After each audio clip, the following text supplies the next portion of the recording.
Anna Karenina.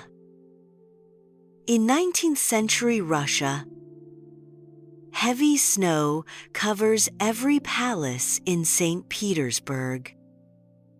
At the Moscow station, hot steam screams in the freezing wind. Anna Karenina steps off the train, a black veil hiding her beautiful eyes. Through the thick smoke, she sees the young officer, Vronsky.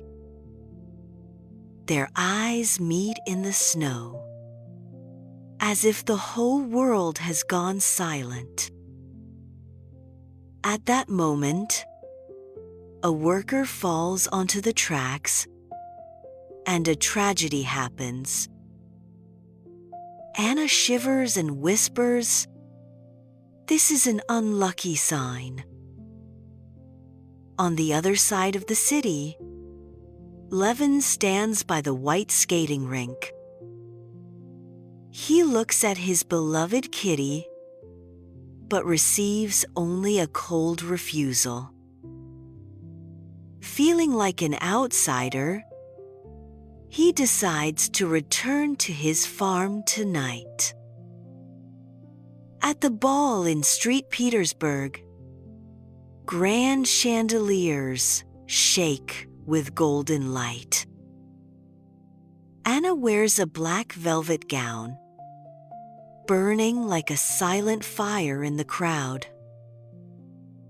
She dances with Vronsky, her dress sweeping across the floor with a soft sound. Everyone holds their breath, watching these two souls on the edge of danger. In the distant countryside, the first light of dawn breaks the dark.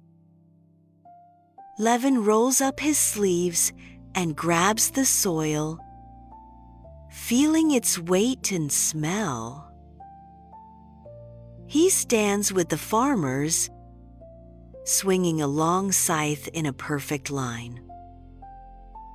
Sweat falls from his forehead, dripping into the green grass. Anna returns home to see her husband, Karenin's cold and stiff face. He only cares about his name, speaking like a boring, ticking clock. Anna looks at her young son, her tears wetting his small pajamas. Finally, she shuts the heavy door and runs into Vronsky's arms. At the horse race, a horse screams as Vronsky falls heavily to the ground.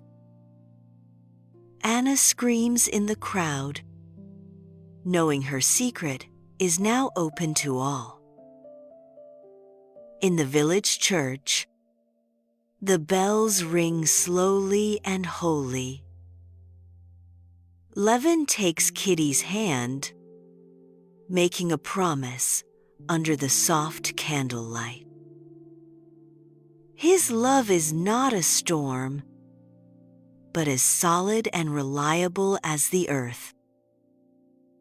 Anna and Vronsky flee to Italy, enjoying their last freedom in the sun. But a shadow follows her as she looks for signs of aging in the mirror. High society ladies wave their fans, whispering cruel words about her fall. Anna tries to see her son, but she is stopped at the gate, crying on the steps. In the quiet night, Levin sits by a cradle, watching his baby's tiny hand. He wonders, if life must end one day, what is the meaning of this joy? Anna's room is filled with the bitter smell of morphine. She becomes jealous and worried, seeing boredom in Vronsky's eyes. She grabs his coat and asks, her nails digging into the thick cloth, "You don't love me anymore," she whispers with empty eyes. Outside, it starts to snow again, and heavy snow breaks the dead branches. Anna puts on her black dress, walking unsteadily toward the train station. The lights on the platform flicker, and people move like ghosts around her. She remembers the dead worker and that first moment full of steam.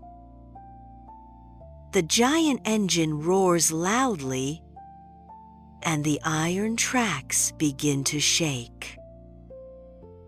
Anna closes her eyes, drops her red bag, and jumps into the darkness.